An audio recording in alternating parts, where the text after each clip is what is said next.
Hello and welcome to another episode of Sound and Soul of the South. Charles Davis, Susie Cawein here with you for another road trip adventure. How are you doing, Susie? Fantastic, sir. Good, very good. As I said, we're going to take another trip this week. We've gone a multitude of places, but this time we're going to head down to Memphis for a little while and talk to some good people over in Memphis to talk about a great program that they have going on down there called Music Export Memphis. It was founded by one of our hosts, one of our guests for today, Miss Elizabeth K-Wan, the executive director and founder of Music Export Memphis, and then one of the artists that has benefited from that organization being down there. Singer and actress Miss Keia Johnson, who we had here in Macon a couple of weeks ago to do some performing. So I figured this is a dumb question, but have you ever been to Memphis? Who, me? Yes, you. I love Memphis. It's really the only place that I've ever lived outside of Arkansas till I moved to Macon, Georgia. Okay, cool. And this is the place I fell in love with live music. Well, and I think that is a good thing. Well, you're going to know about all kinds of things, places to go and things about that they talk about, but we'll let them get into it. So first off, let's talk to the executive director and founder of Music Export Memphis, Miss Elizabeth K-Wan. Welcome back to Sound and Soul of the South. Charles Davis, Susie Cawein here with you, and we have Miss Elizabeth K-Wan here with us here, founder and executive director of the Music Export Memphis. Good morning, ma'am. How are you? I'm so good. It's good to be here with y'all. Thank you for having me. No, thank you so much. We have a lot to get into because you all are doing some amazing things that I don't think people know enough about, and something that really is needed in any kind of city that claims to be a music city. So Susie, go ahead and jump us off. Man, it's such a great program. So I guess just start out telling us a little bit more about it so the listeners can hear all the magic you're making there. Sure. Yeah. So I started Music Export Memphis 10 years ago. We are celebrating a decade this year in 2026. I started it in 2016, and we are a nonprofit export office for Memphis music. So what does that mean? It means that everything that we do is designed to support artists who live here in Memphis to do what they do all over the world. We do grants to artists, tour grants, merchandise, publicity, marketing, professional development. We also go out to festivals and we produce Memphis showcases. So we go to Folk Alliance International, Americana Fest. We've been to South by Southwest and also festivals in Canada and the UK. And then we also do some sort of custom granting. We call it our export bank. But, basically opportunities are going to come along for individual artists. And in order to be able to take advantage of them, they need some support. And so we're here to help and make sure that essentially if you want to choose to live in Memphis and be a working musician, we are going to be that connectivity to the world for you, that connectivity to the industry so that you can choose Memphis and build your music career here in the city. Well, first, I'd like to say thank you for the work you do. Yes. I don't know how to do anything else. So it's good. Yeah. It's good luck for me. Yeah. Yeah. And congratulations on 10 years. That's no small feat. Yes. So what does the ambassador program look like? So the ambassador program started in 2018 as just tour grants. And now when we use the word ambassador, that is referring to any of the individual grants that we do. So, like I said, we're providing grants for artists to produce merchandise. So T-shirts, vinyl records, posters, koozies, whatever it might be. And we're also providing grants now for publicity, marketing, and then you can get a scholarship from us to go to an industry conference anywhere really in the world to sort of, gain skills and knowledge and bring those back to the city. But when we started back in 2018, we started with $10,000 and the grants started back then at $250. And it was really just, we are going to subsidize you as you get on the road. My feeling was, okay, artists are already doing this. They are touring and they're telling the world, they're telling people when they're on those stages every night that they're from Memphis, Tennessee. So because they'd be crazy not to, right? Exactly. And so if we can put a little bit behind them, we can make it possible to do that more sustainably, more effectively, more profitably. And we're also going to really almost supercharge what they're doing in terms of saying they're from Memphis and really promoting the city because they know that the city has their back. And so starting from $10,000 to go to, just in tour grants, well over $250,000 granted since then in just 8 years. And now the maximum grant that you can receive from that is $2,500. So we do support Nice. quite a number of Memphis artists who are touring Europe, and going overseas with those grants. And it just continues to be a way, again, to Great. subsidize the work that they're doing and really just impact the bottom line, make it Yeah. possible to stay in a hotel instead of sleeping on a floor or in your car. Yeah. Yep. Make it possible to have a hot meal, make it possible to rent a tour van so your gear is safer, so you're safer. It's just kind of changing the way that they're able to operate. And we know that it pays dividends for the city because every single person that they come in contact with is getting the best Memphis salesperson that they That's could right. ever get, right? I mean, they're spreading the gospel of Memphis. Yeah. Absolutely. Yeah. No, So I'm going to it's just jump in here real quick, and I don't know if you know this about our host Charles, but he leads the Making Music review. Well, then So I've seen you before, Charles, because I saw the Making Music you at Americana Fest last oh, year. okay. Yeah, Okay. Well, that's awesome. Glad you were there. I'm yeah, sorry we didn't absolutely. meet then. Yeah, But I know you know my good buddy, our manager, Lisa Love. So I know y'all absolutely. probably Yeah. had some conversations with that. But no, that's why when we were talking about doing this interview today, and I really started to dig into what Music Export Memphis is doing, it is an eye opener to me and for what you all are doing. And I know you said it's been 10 years since y'all have been putting this together. Like in the beginning, you're the founder of this thing. So why? Like, what was it good in the beginning question. that made you go, you know what? I'm going to dedicate the next 10 years of my life to making sure that other people, and that's the great thing about it, that other people, that artists get the shine that they deserve. Like, what was the why behind this whole thing? Well, I'm crazy. Okay, so there's that. Okay, cool. Cool. Next question. No, my background is in way back is in journalism. I like growing up wanted to write for Rolling Stone. I've been a musician most of my life and a writer, first and foremost. And when I graduated, I moved to New York and the magazine industry was tanking. I moved back home to Memphis and I found a job working for a music nonprofit here, and I was doing communications and PR. And so it was a turn that I think a lot of people in journalism have made over the last like 10 years to go kind of see Hmm. their side. But what it really showed me was I can combine all these things I love to do and these things I'm good at doing. And it doesn't have to look the way I thought. So from there, I started my own PR agency. And so I spent almost 10 years working with Memphis musicians, working with emerging independent artists.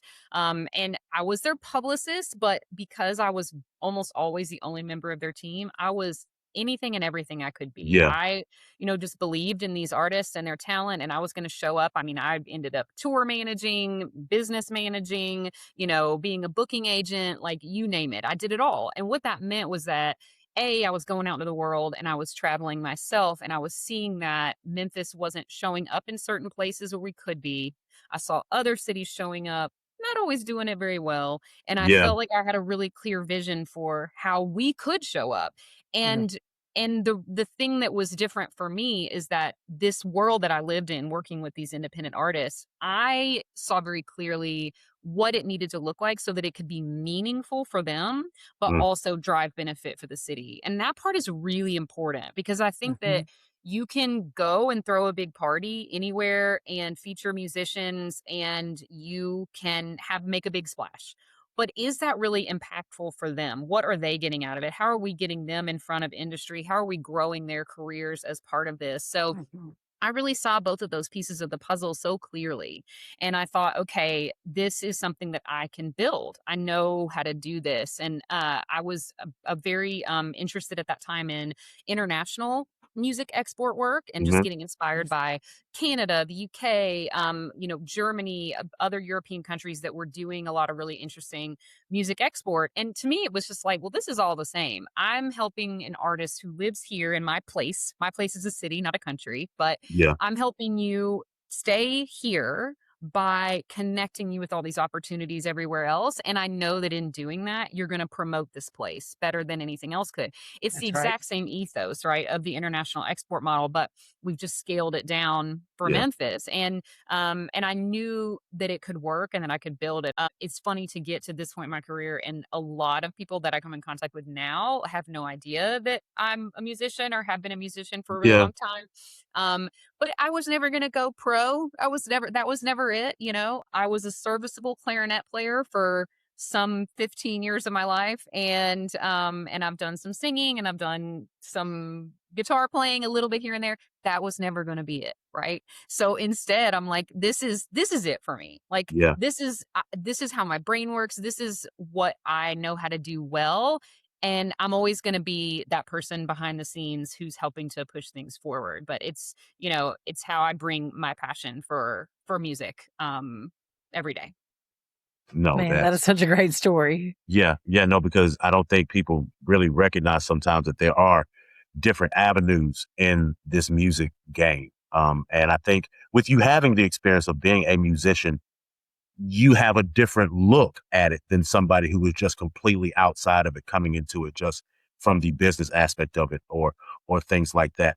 Yeah. Um, you talked about the benefits of everything. I kind of want to jump into a bit of that into kind of areas. First off, you kind of hit it upon it with this music export in Memphis and having these ambassadors out there and going to these events like South by and Americana Mhm. Fest.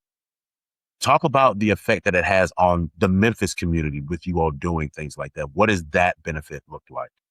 Yeah, I think it's really twofold. I mean, I think, you know, anytime that we're able to bring artists out into the world and ideally secure investment for them from the music industry outside of Memphis, grow their fan base so that those fans are investing back in them. It's maybe a hard thread to follow, but that brings economic impact back to our city. If I've gotten an artist who's continuing to live in Memphis, but they are growing revenue outside of our city, that's economic impact for our city, right? Mhm. And the more we can do that, the more economic impact that will bring. I think the second piece is that, you know, we're promoting the city, and what we're lucky to have, just like Macon does, is a really incredible music history that Mm. opens the door.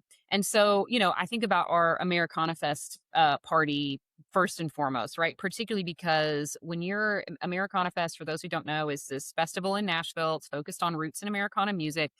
That is a crowd that knows the history of Yeah, Memphis, because that's a crowd that's dialed into Sun and Stax and High, and they're very familiar with that. And so they see the name Memphis on the program, and we've been seeing this for 10 years. They come because of the legacy. And then what we're able to do is show off this talent that we have now. And for me, the bottom line is demonstrating to people outside the city that Memphis is a very alive music city, that that's the there key. is a huge scene here, multiple scenes, and Yeah, tons of new music being made all the time. And so there's an education that's happening every time we go out into the world, and people are paying more attention to what's happening in our city and the music that's coming out of our city. You know, it promotes the city as a tourist destination, and I firmly believe it promotes the city as a place to live. You know, young, talented folks, and I think talented folks of all ages want to live in places that have culture. I mean, this is not a Yes. new idea, right? yeah, Like going back to some of the work that Bloomberg did, like Richard Florida, we see that there's this idea that culture drives capital and it drives investment. So if we can get out there and show off what's happening in Memphis now, that's going to pay dividends for our city in a number of ways. So yeah, I think it's, you know, it's about bringing the outside investment in terms of the artists, and then it's about getting on those stages to really, I wouldn't say change the narrative, but just educate people. Like, it's yeah, not all in the past. It's yeah. very much present and alive. That's right. And that, like, so Elizabeth, you just guided me right where I needed to go, because that was the other half of that question. We talk about the economic thing of it, but let's talk about the current music scene in Memphis. Like, 'cause I truly do believe that people hear the Stacks and the Sun thing and they're always here for the nostalgia, but I don't think it is readily known all the time about the current music scenes in these classic music cities. So talk a bit about what you're seeing as far as like the multiple genres and what you're seeing as far as the music scene in Memphis right Yeah. now. I mean, it's so deep and it's so complex. And the anecdote that I like to tell whenever I get this question, because I just think it captures it so beautifully, is 6 years ago, height of the pandemic, in 2020, a new non-commercial like community radio station launched here in Memphis, WYXR, and I have had a show on the station since then. And it's all Memphis music. And when I started my show, I was like, I know everybody, right? That's making music, and not in like a cocky way, just like I felt Yeah, that I have you a know, really yeah, I was like, I have a really deep awareness of what's out there.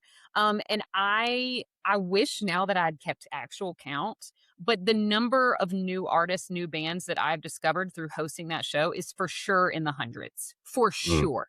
And It's it's amazing. wild. Like the early on when it first started happening, I was just like, oh my gosh, how did I not know about this and that and this person? Like this music is so good. And it's the type of music that I'm interested in. Like, how did I know about that?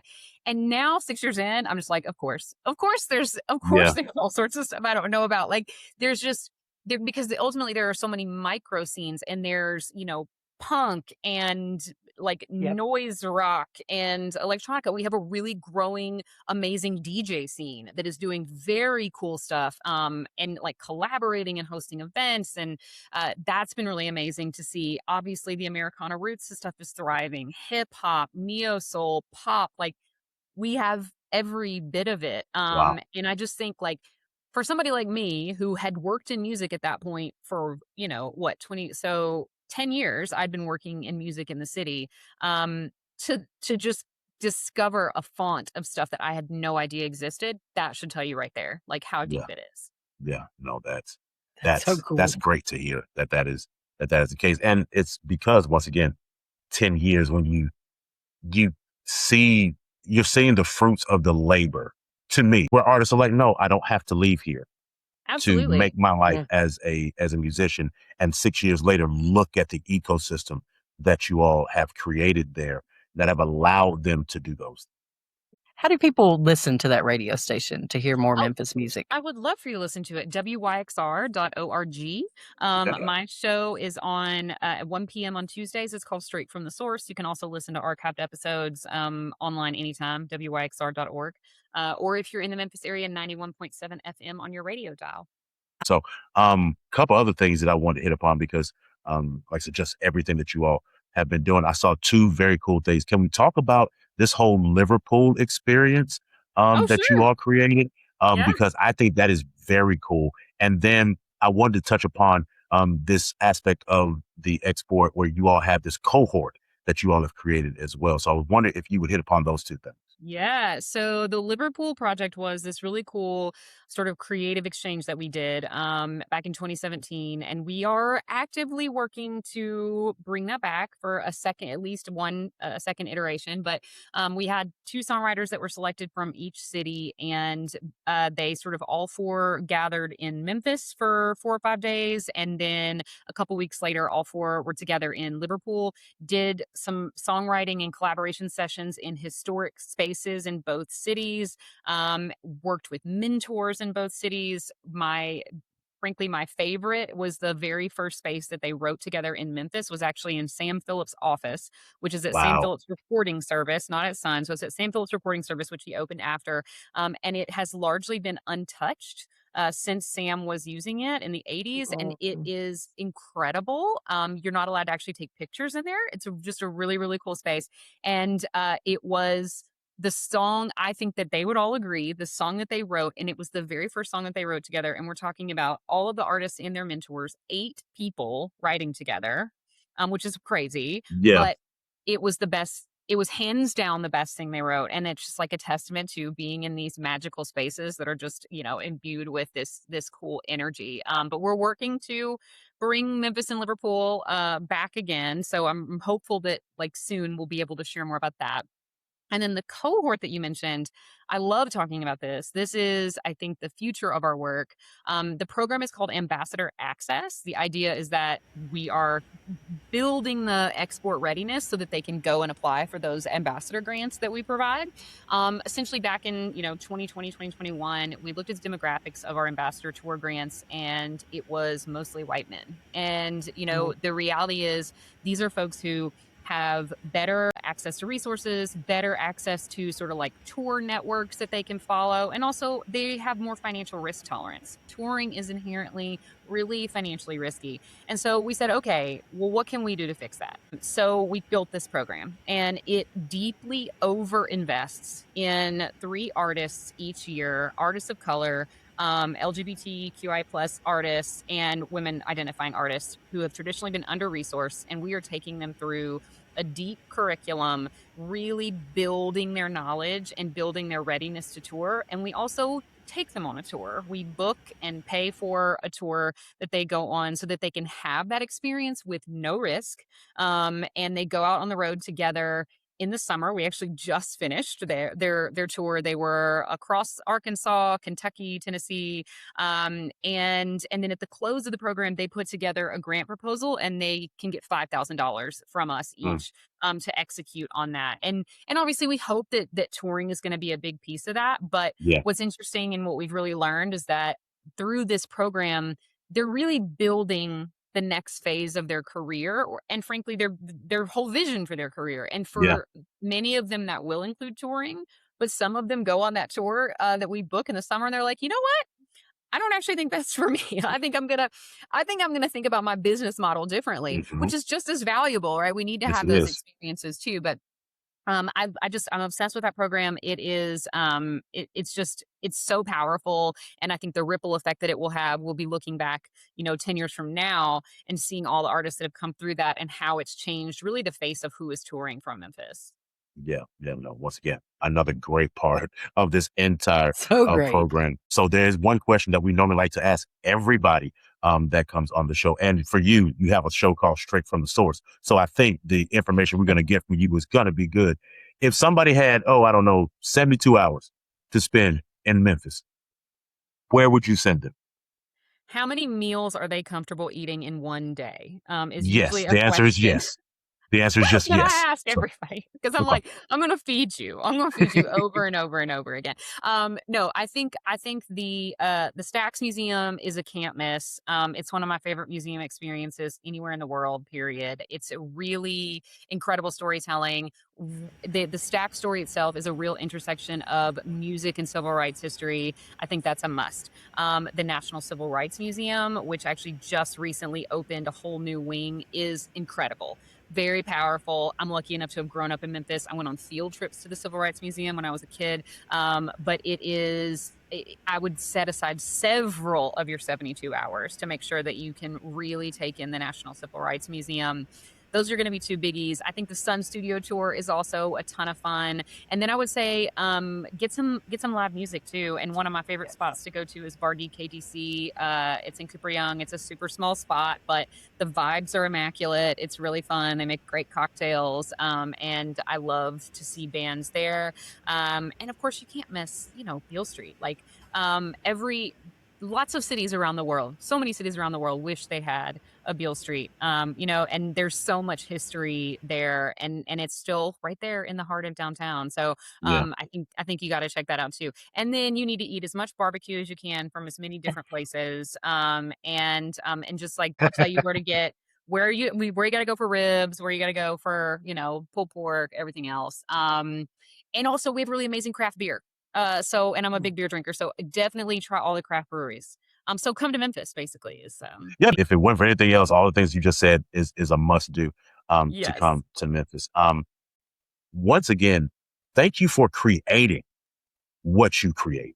Yes. Because what you are doing, as Susie like to say, you're doing the Lord's work with what you're doing here, because this shows that not just you, your entire team with the Music Export Memphis, but what you all are doing to cultivate artists that can actually make a living being an artist.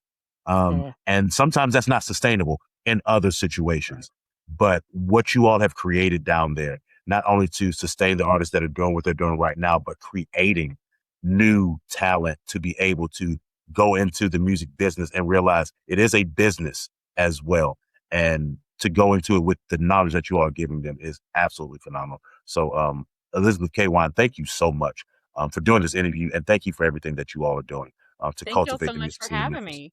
Yes, I thank greatly you. appreciate it. Welcome back to Sound and Soul of the South. Charles Davis here, and I'm now joined by um just now who I consider just a really, really, really good friend. And I've only been around her for like a couple of days to continue to talk about the city of Memphis and all the great things happening. The incredible actress, singer, entrepreneur, everything that she is. Miss Keia Johnson is joining us today. Keia, how are you? Hey, Charles. I'm good. Happy to see your face. And Very happy to happy see yours too. to Happy the to see same yours too. day, bestie. Yeah, we're besties now.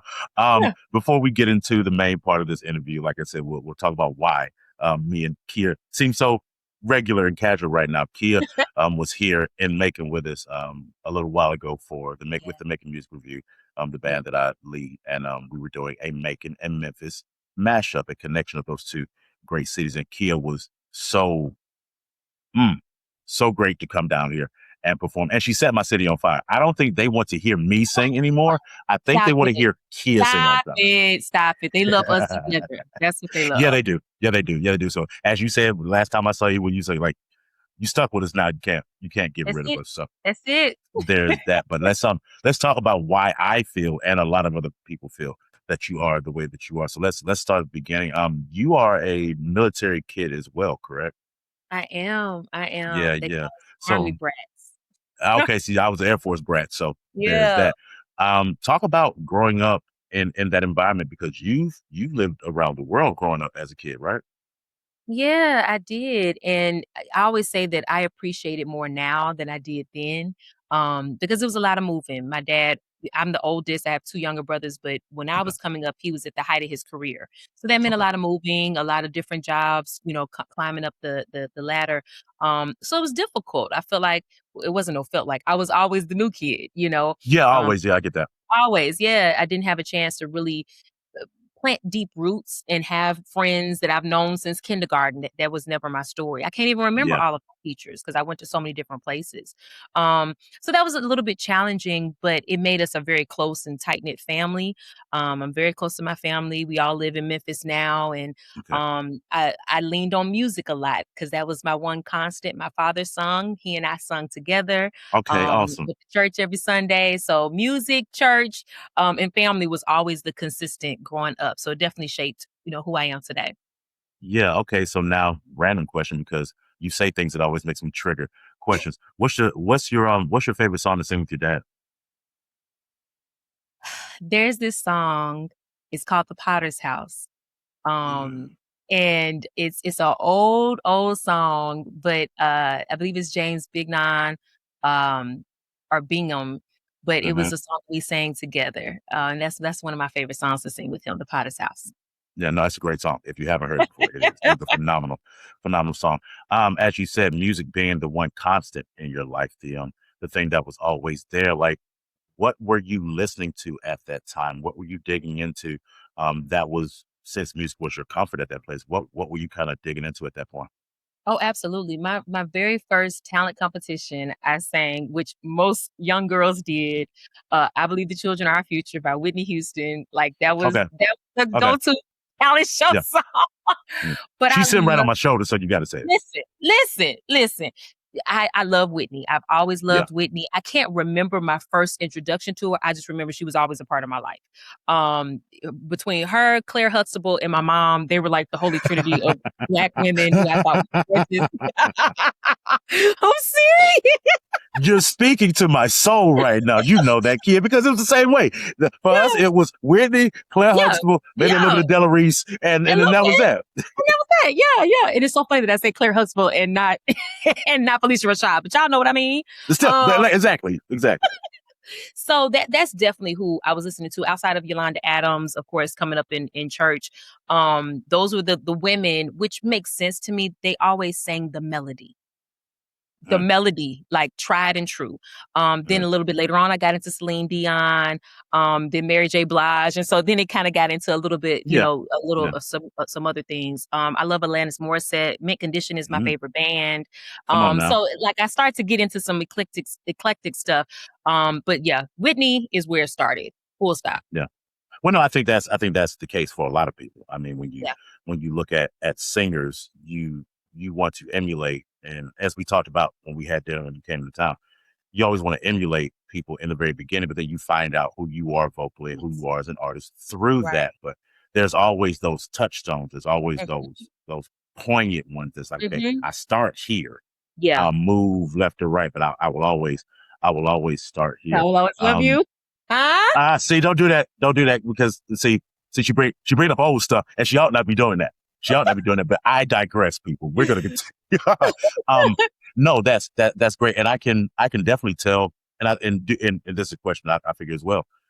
The artists that you just laid out, that is a Mhm. very eclectic group of artists. Yeah. Do you Yeah. think that the travel that you did as a kid Mhm. made you listen to different types of music during that time? 100%, 100%. I grew up when radio stations were still localized, and Yeah. so people created their own culture in every city. And so, whereas I grew up on the East Coast, and Jay-Z was the hip hop guy, Maxwell was the neo soul guy. Hmm. I grew up on that. When I moved to Memphis, that wasn't like the most popular songs. That Memphis is when I learned about Johnny Taylor and you know what I mean, all of the Stax legends. I wasn't so Hmm. much hearing that when I was on the East Coast. So you're absolutely correct. It influenced what I was listening to, what I was inspired by. And Yeah. I'm thankful for that in that way, for sure. Yeah, yeah, no, because I feel that it makes you diverse in what you Yes, can do and what you can yes, sing and how you can emote with certain yes. things. Sade, I'm sorry. Sade was a big one too. Come on, Yeah, yeah, yeah. People in Memphis have just, I feel like, not as on Sade as on the East Coast. yeah, So yeah, those different artists. yeah, no, that's no, and Sade is a very good one as well. Like Yeah. and being now that I've been on stage with you, I can hear those influences and just how Mhm. you do certain things and maybe how you craft certain things Yeah. as well. I know you say you sang with your father in church all the time, but like when and I remember when mine was. When was the moment in your life where you realized, hmm, this singing thing is something that I do pretty well. Everybody doesn't do this, but Mhm. I do this pretty well. What was that aha moment for you? Yeah. It was definitely living in Japan. Um, we were so again, living in Japan, no one outside of the base spoke English. Okay. Japan is a very homogeneous, culture. So for us, it was like, okay, we had a little piece of America on base, but then you leave the base and it's Japanese influence. Uh-huh. So we would Uh-huh. have gospel concerts. And we did this concert. James Bidden flew in and did this whole workshop. My parents convinced him to let me audition, to sing in the choir. And then he was like, oh, okay. And so I led a song. And I remember looking into the audience of nothing but Japanese, women and men who could not technically understand what I was True. singing, but absolutely felt everything that I was singing. Mm. And I remember having exactly what you just said. I remember having that thought, oh, if this is what music allows, I want to do that for the rest of my Yeah. life. Like Yeah. they don't even understand me, but they understand me. I want to do Yeah. that. Yeah. And as we always say, that's the great thing about music. It tears through Yes. geographical, Yes. cultural, Yes. racial boundaries. Yes. It cuts through all of that Absolutely. because music is music. And It is. once it's there, once the Yep. spirit's there, the spirit's there. It don't make a difference Yeah. what you Yeah. what you do there. Yeah. Okay, so we talked about that, and you grew up and did that. I found this out when she was here because she hosted my radio show with me. You went to college and did radio, correct? Yeah. Yeah. So you heard Yeah, me have a little salt when I was talking about localized radio. just touch. Just touch, but you only say that because you know that and you Yes. understand the value of that. Absolutely. So Absolutely. what was it? What was it at that time that made you think, okay, that's kind of the direction that I want to go? Oh my gosh, it mixed all of my loves. It mixed me being able to do music, to break new music, to meet artists, to talk about the community and what's important to us in politics, economics, history. Like it mixed everything. And then I got to be there and connect with people. So I just was like, oh, this is it. This is the perfect career for me. This is what I want to do.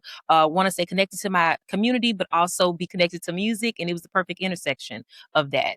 So yeah, I Yeah. always knew I wanted to be on the radio. Yeah, no, and like it is a great place to have. No, and you're great at it. That is the thing about it. It's not like You. you're a slouch. You're really good at Thank you. that. But like I said, you're to me like I've talked about your talent moves across different realms and everything. It's one thing to just be a singer, but I consider you more to be an artist because of the other talents that you have. Not only do Thank you sing, but you are an actress as well. So you. what was the movement where the actress bug kind of bit into you? That I love that question because it always goes back to music. I had just moved my junior year of high school. So I'm brand spanking new to this new place right outside of DC in Virginia. And my parents again went to bat for me. Having good parents makes all the difference in the world. Yes, Like it does. I'm so thankful to God that they are my parents and that they believed in the talent that God gave me and advocated for me when I couldn't advocate for myself. So they went in and was like, look, we know you've already done your audition. Just let her audition. If she doesn't make it, that's fine. But give her the opportunity to audition. I auditioned. We know what happened. I got You got it. and she was the one that said, you should act. And I was like, oh no. I don't act. She was like, but you do though. Why don't you audition for Annie? I'm like, all right, well, I'm trusting this lady. I'll Yeah. audition. So junior year of high school was the first time I had ever been on stage in like Wow. a production. And from that, I did a few other things my senior year. And then I rested for some years, went to college. College, I was focused on school and, Hmm. sorority stuff and Yeah, BSA, Black Student Association. So I was on my politician and, I feel you. Greek I feel you life. on that. But when I get out of college, a few years past that, I found myself wanting to try it again. And that's in Memphis is where I kind of dived in and have just completely devoted my life to art in several different ways, but theater being one of my favorite ways for Yeah, sure. yeah. For sure. I am like I said, as we talked about too, I found theater late in life. Yeah. And it was one of the greatest things. I thank my friend who introduced me to it, and made me go to that audition because it Yes, changed the trajectory of absolutely. my life. Yeah. But then I found myself, and I wonder if this is the same thing with you. I Mhm. found myself feeling like I was cheating on music Mm, doing theater. mm. um, I felt like because at some point theater became like Yeah, it became this thing where yeah, I fell in love with it and that's all I yeah. wanted to do. And it felt like I was cheating on my Mm, relationship with music, who, and I think we said this at dinner, was the first and the only consistent love in my life yeah, has yeah. been music.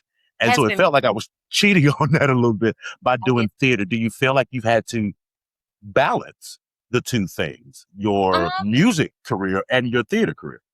I love that question because I really I don't feel that way. I Okay. feel like because music is my first love, and this is how I see love. And Mariah Carey has a song, "Spread Your Wings and Begin to Fly," uh, butterfly. But she's talking about if it's really love, you can't hold it. You have Mm, to let it be everything that it is. And so, because music was my first love, I felt like it gave me the space to do all of these other things that are okay. still connected to love Okay. and connected to music. So I didn't feel like I was cheating on like recording or gigging. I felt like it gave me the platform and the desire to want to do these other things that still have music as a part of it. Yeah. So it prepared me in some ways for Yeah. theater. Yeah. That is great. And like I said, to continue on the theater thing, Miss Keia Johnson is a multiple nominated actress in Oh, multiple roles. She is great at what she does. But thank there's one you. thing that we talked about that just still amazes me. As I said, you are an international person. You've traveled all across this world, but Mhm. you've also traveled the world with your performance and your acting. Yes. And I Yes. don't think we dove so much into this when you were here, but I want to talk about it now. One of my favorite shows that I've ever seen, and if you ever get a chance to see it, anybody out there listening, go watch it. Lady Day at the Emerson Cafe is a Ooh, gorgeous show, and it it is a is. show about the close to the end of Billie Holiday's life and one of her Life. last live Yeah. performances. And Miss Yeah. Keia Johnson played Billie Holiday I in that did. show. To Yeah. play Billie Holiday is huge. To play Yes. Billie Holiday is tough. It is. So, from your perspective, and I totally almost buried the lead with this, She did it in Milan, PJ. Let's just say that part. Talk about what that experience was like for you. One, doing the show. Two, doing that in front of an international crowd. Woo! So it felt like a huge responsibility. In our culture, I feel like sometimes we make jokes about our stars that succumbed to addiction, Yeah. and they become the butt of the joke. And I didn't want to play her in a way that she became the butt of the joke. I wanted to honor where she was, and she was at the end of her life, addiction riddled, but heartbroken as well. Yes. So it was complex to want to show her unraveling, but not in a let's laugh at this type of way. Yeah. I also, the beauty is I did get to play it here in Memphis. So we did it here in Memphis first and then took it to Milan. And there was a difference. There was a difference in the audience. The reverence that European people have for jazz and soul and R&B is just like, they know, it's like they knew Billie. Like I was Billie and they knew her. You know what I mean? They took every ride with me. And then the final, it was just like they were right there with me. Yeah. Whereas in the States, it felt more like we appreciate it, we're watching it, but we're not like in it with you as it was in Europe. So it was challenging. I had to shed Billie at night and like leave her there and then pick her back up because it was heartbreaking. And I could identify being a Black woman trying to have love and a career and possibly, be a good human when everyone wants to just use you. And everyone did use her. And sometimes I feel like everyone has used me. So sometimes it got kind of blurry on, is it Keia or is it Billie as a Keia, Yeah. No, sometimes though, it's roles like that will do that to you because, like I said, I'm just going to name off another one. Like I said, that's the reason why me and Keia can vibe so much on this because I played Mr. in The Color Purple, and it is that same kind of energy that is on him. Yep. That you have to take him off and put him down because if you don't, that can start to infiltrate your life. And you played Nina Simone, and you've played a bunch of different characters that have had to deal with a bunch of strong women that have had to do this. And and I know that takes a whole lot. So you mentioned that you did this in Memphis. What was the transition to Memphis like? How did you end up in Memphis? So my father, when he retired from the military, my parents are both Arkansans. So they wanted to come back close to Arkansas. For those that don't know, Tennessee and Arkansas right here. The Mississippi River like right there. So my dad wanted to come back close to home, but he didn't want to necessarily move back to Arkansas.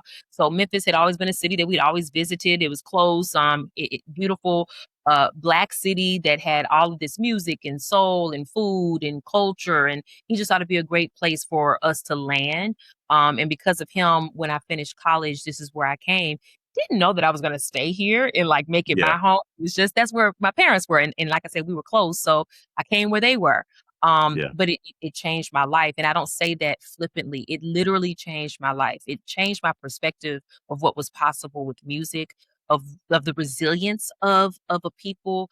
I had only heard about Martin Luther King being assassinated, but I hadn't heard about all the other things that Memphis represents and embodies. And so getting to live and breathe that has been the antithesis of just the trauma of Dr. King being assassinated here. And I love that. Yeah. No, there's a lot about that city and that leads into it. Like you getting there with fresh eyes on this thing and experiencing it with an almost, you can say, an unbiased opinion of what the city is. You're going to find out what the city was by your experiences. What has it taught you about the music scene and just the deep history of what Memphis has meant to the music scene, not only in the South, but across the world? Absolutely. The Grizzlies took the whole phrase grit and grind, and people, they commercialized it and everybody was like, oh yeah, grit and grind.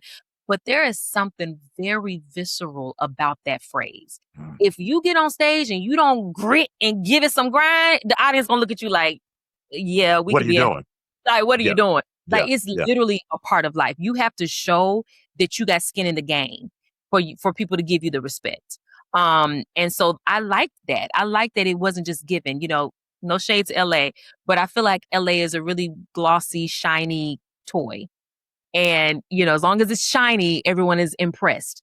It may Mhm. not have an engine. It may not can do anything, but as long Brakes as it's bad on shiny, very fragile, but as long as Yeah. it's shiny, everyone Yeah. is impressed. That is Yeah. not Memphis at all. Yeah.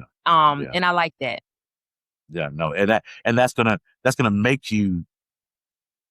It's gonna make you tough. I mean, especially in the industry that we're in, you Yes. gotta have some toughness within you, to sustain that. Yes. One of the things we talked to Elizabeth K-Wan of Yes. Music Export Memphis, and we were talking a bit about that piece and what it takes to be an artist right now and Yeah. the support that Music Export Memphis gives. I want you Absolutely. to talk about your experience with that and what you think that means to the music scene of Memphis, because to me it feels like a huge thing. It is. It is massive.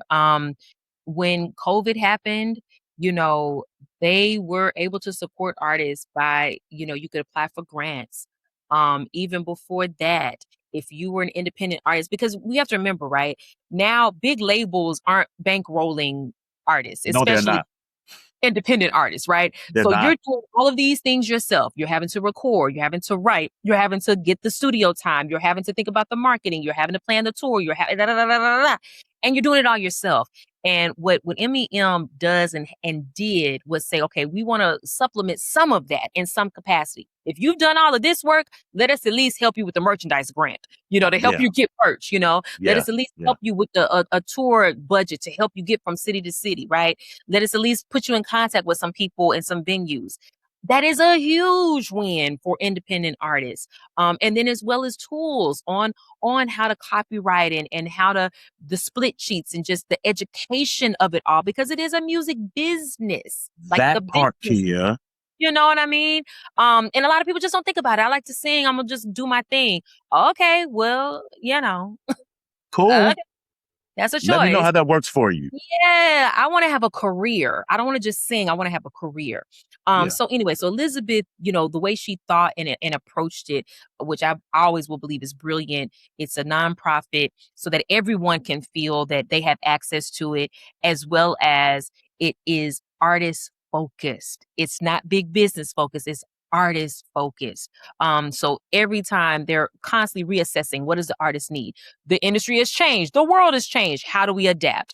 And they do, and they have. And it's also why I'm so passionate to be on the artist advisory board, to also be able to give feedback on, hey, y'all, we're missing the boat here, or we didn't think about this, or hey, I think people are missing education on this aspect of the business. Let's do a workshop.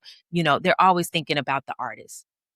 Yeah, no, that is huge. As I told her when we talked about it, I was like, I need to clone whatever that is and bring it down here, because that is the missing piece. There is, Yeah. I've told people forever, like the artist can create the content. It's got to get out somehow, and the only way it gets out is through things like Music Export Memphis and through avenues of that way, to say, yes, you put in this much work. Let me give you this. Let me here's some money when you go on the road. Here, it takes care of a little bit of gas for you. It takes care of something. Because it's going to any little thing with a musician who, as you said, is going to make their money on the road. If they're going to make their money, That's it. Yeah. any little thing that can help out with that is absolutely huge. So I'm so glad to know that you're on that advisory board with them, because they got it good. When anybody coming through, if they ask you a question, they're going to get the answer that they want. Well, they're going to get the answer. Might not be the answer that you want, but it's going to be the answer that you need.